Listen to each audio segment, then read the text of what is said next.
Hello hello les meeples. Aujourd'hui nous reprenons les présentations de personnages iconiques du monde des 12 au travers de la chronique Les contes et légendes du Cosmos. Nous parlerons ainsi de l'antagoniste le plus sombre, le plus noir, le plus dark créé par Ankama qui se fera surnommer le Chevalier Noir. Non, pas lui, mais lui. On parle bien évidemment de Ténèbres ainsi que de ses frères qui forment tous ensemble les Chevaliers Tourmenteurs. Pour raconter leur histoire, il faut compter d'abord celle d'Isring le bricoleur et comment lors d'une de ses nombreuses missions, il fit la rencontre des quintuplés. Alors qu'Isring était au service du roi de Bonta, celui-ci le missionna de diligenter une enquête sur la disparition de plusieurs villageois de la province voisine.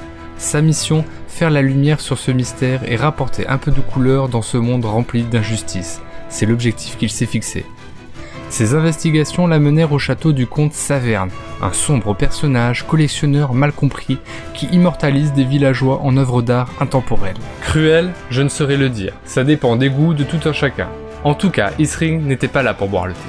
Après un rude combat, il finit par venir à bout de son terrible adversaire et venger ses victimes. Cependant, après avoir mis fin aux agissements de son ennemi, Isring se rendit compte que Saverne avait des enfants, 5 plus précisément, nommés en fonction du tatouage qu'ils avaient sur le visage, respectivement nuages, gouttes, feuilles, flammes et enfin ténèbres. Ne pouvant se résoudre à les abandonner, Isring prit la décision de les adopter. Ainsi, avec Lise, sa femme et son fils légitime Babalu, ils formèrent tous ensemble une nouvelle et grande famille. À l'adolescence se manifesta chez Nuages, Gouttes, Feuilles et Flammes l'apparition de leurs pouvoirs magiques respectifs, le vent, l'eau, la terre et le feu. Seule Ténèbres ne vit pas ses pouvoirs se manifester et compensa ce manque par une condition physique et une boxe exceptionnelle. Isring fabriqua les tourmenteurs dans le but d'aider ses enfants à contrôler leurs pouvoirs, entrevoyant les possibilités combatives qu'ils pourraient disposer pour, il l'espérait, défendre la justice et lutter contre le mal. C'est ainsi qu'Isring créa pour la première fois des armes destinées à d'autres que lui-même. Et quelle réussite, ou bien quel échec, au vu de leur future utilisation. Mais ça, nous n'y sommes pas encore.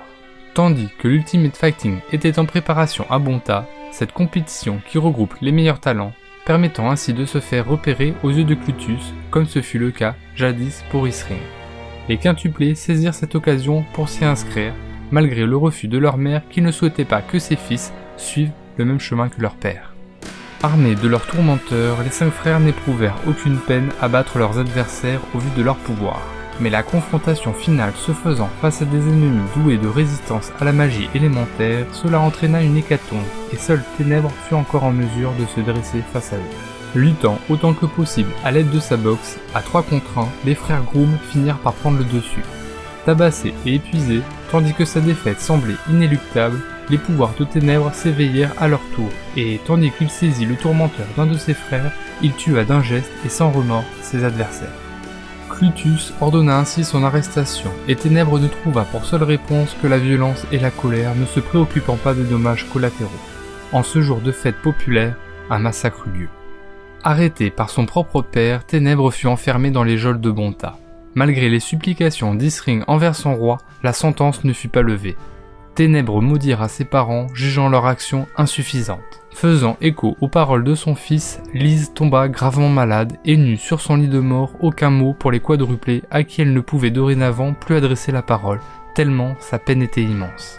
Ce manque d'affection fit comprendre aux 4 frères qu'à la toute fin, il ne reste que la famille véritable. Ainsi va la vie. Ils délivrèrent Ténèbres et s'en allèrent commencer leur vie de mercenariat, semant dorénavant le trouble et le chaos sur le monde des 12. Plusieurs mois plus tard, le Chevalier Noir revint affronter Isring afin qu'il se confronte enfin à son destin. Les 2 combattants étant de niveau quasi équivalent, l'affrontement fut rude, mais Isring prit l'avantage, ce juste avant l'intervention des 4 autres frères, mettant malheureusement un terme à la vie du bricoleur. Alors que Babalu rentrait des champs, il vit le cadavre de son père, et tandis qu'il essaya de le venger, se fit corriger par les Chevaliers Tourmenteurs. Après ce parricide, ils eurent pitié de leur ancien frère et lui laissèrent la vie sauve, jurant de le tuer si leurs routes devaient se recroiser.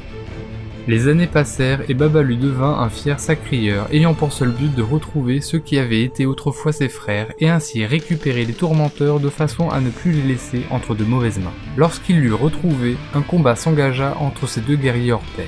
Puis après un double chaos, au plus grand plaisir de son fils Booba, seul Babalu se releva et récupéra ainsi son héritage tout en ayant accompli sa vengeance. Les tourmenteurs furent gardés par Babalu jusqu'à ce que ces armes tombent de nouveau entre de mauvaises mains. Imprégnées par la magie de leur premier porteur, elles confèrent dorénavant à quiconque les utilise les mêmes pouvoirs que ces derniers. Le flambeau et le fardeau d'être chevalier noir fut ainsi transmis par le biais des tourmenteurs de génération en génération, et ce depuis plus de 600 ans. Les chevaliers tourmenteurs ont ainsi continué à perturber le déroulement des événements du monde des 12 en se faisant engager comme mercenaires, brigands, gardes du corps voire assassins. En 989, nous retrouvons les chevaliers noirs à Frigost tandis qu'ils travaillent comme hommes de main pour le comte d'Arbour. Cruels comme ils sont, nous aurons droit au retour des pouvoirs divins de Tristepin après qu'ils aient menacé Elélie et Flopin. Bien heureusement, ce contrat se finira mal pour eux. Ils ont appris à leurs dépens qu'on ne touche pas impunément à la famille Perceval. C'est ici que s'arrête l'histoire contemporaine des Chevaliers Noirs, que nous souhaitons continuer à revoir mais dans des rôles qui leur rendent un peu plus hommage. Vous pouvez retrouver l'intégralité de leur genèse dans le manga Dofus Monster, le Chevalier Noir, qui fait selon moi partie des meilleurs de cette série.